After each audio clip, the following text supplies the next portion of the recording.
18वीं विधानसभा में आप भारी बहुमत से जीत करके आए और ऐसे सदस्य जिनको हम पाकर के खुश हैं, जिनका बहुत बड़ा अनुभव रहा है।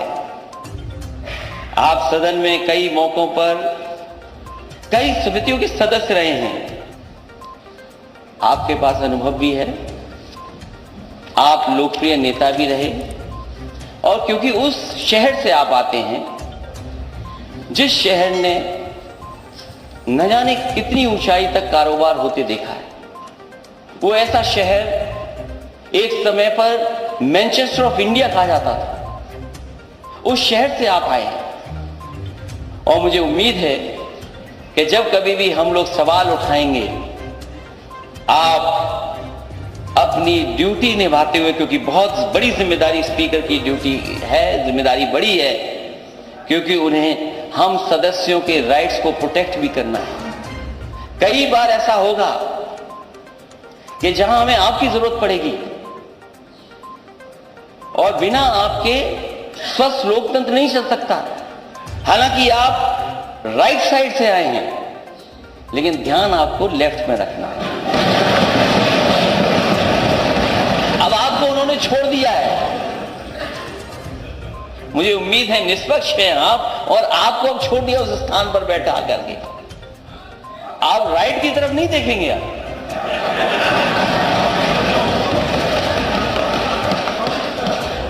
आप केवल लेफ्ट की तरफ देखिए।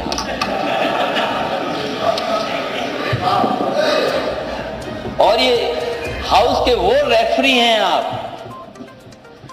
हाउस के वो रेफरी बनेंगे आप कि कभी गेम का हिस्सा मत बन जाना, क्योंकि आप राइट से आए। क्योंकि ये समय उस बात का नहीं है कि नेता सदन ने जो कोरोना पे बात कही है, वो समय आएगा तो मैं कोरोना पे भी बात करूंगा, क्योंकि उस शहर से आप आए हैं जिस शहर ने कोरोना देखा था। और कैसा कोरोना देखा था, उस शहर के सेविंग अकाउंट बता सकते हैं कि अगर देश में सेविंग अकाउंट से पैसा कहीं अगर सबसे ज्यादा निकाला गया था तो वो कानपुर शहर था, आपका शहर था। इसलिए वो बहस का समय नहीं है अभी तो केवल हम इतना कहना चाहते हैं विपक्ष के होने के नाते कि समय समय पे आपके संरक्षण की जरूरत पड़ेगी, और जितना आप विपक्ष को मौका देंगे उतना लोकतंत्र मजबूत होगा। जितना विपक्ष बोलेगा और जितना सवाल विपक्ष उठाएगा, क्योंकि कई बार ऐसा होगा, और क्योंकि मैं भी वहां पर बैठ करके काम किया हूं, कि मंत्री बड़े तैयारी के साथ आते हैं, और कई बार आप सदस्य रहे हैं, आपने भी ऐसे ऐसे सवाल पूछे हैं, वो हमारे मंत्री कई बार जवाब नहीं दे पाते थे, मुझे खड़ा होना पड़ता था।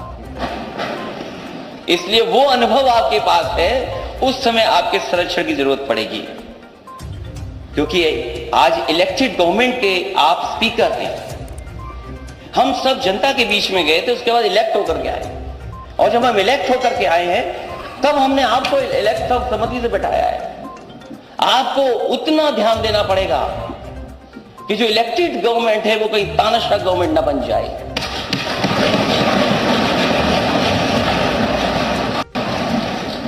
इसलिए जहां आप लगभग 35 देशों में घूम करके आए, ये बात तो मुझे पहले पता होनी चाहिए थी अध्यक्ष महोदय, ये बात तो मुझे पहले जानकारी करनी थी। आपने प्रयास नहीं किया ना। और मुझे खुशी है कि अध्यक्ष ऐसे हमारे बने हैं कि अब जब कभी विदेश यात्रा होगी तो भूलेंगे नहीं हम लोगों को। ये ना करना कि राइट वालों को बिठा करके ले जाएं आप। हालांकि राइट में कुछ ऐसे सदस्य हैं वो विदेश नहीं जाना चाहते, और सही बात है तो सही बात है, वो विदेश नहीं जाना चाहते। और ये बात मैं इसलिए कह रहा हूं अध्यक्ष महोदय, उनका नाम मालूम हो तो बताइए, शुरू से आसानी हो जाएगी। आवाज मैं बात को आगे नहीं बढ़ाऊंगा अध्यक्ष महोदय। मैं इस बात को इसलिए कह रहा हूं कि विदेश जाने का कुछ लाभ भी है। मैं उन लाभों की बात नहीं कर रहा हूं जो कभी कभी कुछ लोग उठाते हैं सवाल। ये जो एक्सप्रेस वे की बात नेता सदन कह रहे थे, मैं यकीन से अध्यक्ष जी कह सकता हूं, अगर अगर मैं विदेश नहीं गया होता तो शायद देश का सबसे अच्छा एक्सप्रेसवे नहीं बना पाता, और मैं अगर विदेश नहीं गया होता तो शायद आपके शहर को भी मैं मेट्रो नहीं दे पाता। और जब मैंने विदेश की बड़ी बड़ी इमारतें देखी, आज तो हम ये जो इमारत जिसमें बैठी है ब्रिटिश जमाने की है, ये हमारी आपकी नहीं बनाई हुई है, किस जमाने में बनी थी। और मुझे खुशी इस बात की कि चाहे हमने ब्रिटिश परंपरा को निभाया हो, आप छिपे नहीं हो, हमने घसीटना नहीं पड़ा हो, लेकिन नेता सदन जिस बिल्डिंग में बैठते हैं वो आजाद भारत में समाजवादियों की बनाई हुई है।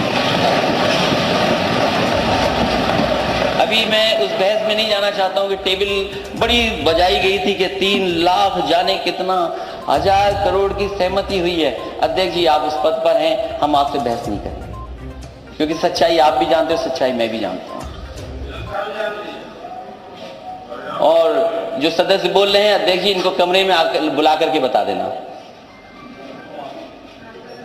अध्यक्ष महोदय, जो माननीय सदस्य बोल रहे हैं, मैं आपसे कहूंगा कि अपने कमरे में बुला करके उन्हें दिखा दीजिए, तो शायद मेरी बात का यकीन न माने, आपकी बात का यकीन मान जाए।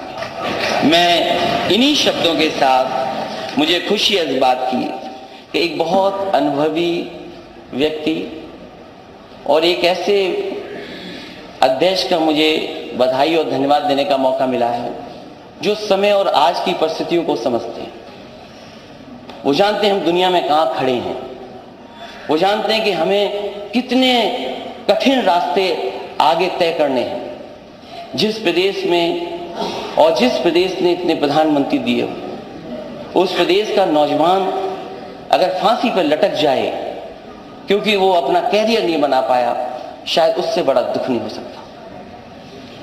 आज ही जब हम आपका स्वागत कर रहे हैं, मुझे दुख है इस बात का, जब मैंने व्हाट्सएप खोला, अखबारों को मैंने देखा, तो मुझे वही तस्वीर नजर आई कि एक नौजवान को नौकरी नहीं मिली, इसलिए वो फांसी के फंदे पर लटक गया। और जब कल मैं शपथ ले रहा था, शपथ लेकर के अध्यक्ष जी मैं जब वापस गया हूं, तो मैंने देखा कि पेट्रोल पंप पर लूट करके एक गोली मार करके छीन करके ले गए। हमें और आपको, सबको, पूरे सदन को मिलकर के जहां लोकतंत्र को मजबूत करना है, वहीं हमारी जिम्मेदारी ये बनती है, अध्यक्ष महोदय, आपके दिशा निर्देश में उत्तर प्रदेश कैसे खुशहाली और तरक्की के रास्ते पे जाए। मैं आपको बधाई देता हूं, मुबारकबाद देता हूं। एक ऐसे अध्यक्ष को पाया है जो हंसमुख है, जो हम जैसा ही हंसता है। मुझे इस बात की, मैं बहुत बहुत धन्यवाद देता हूं।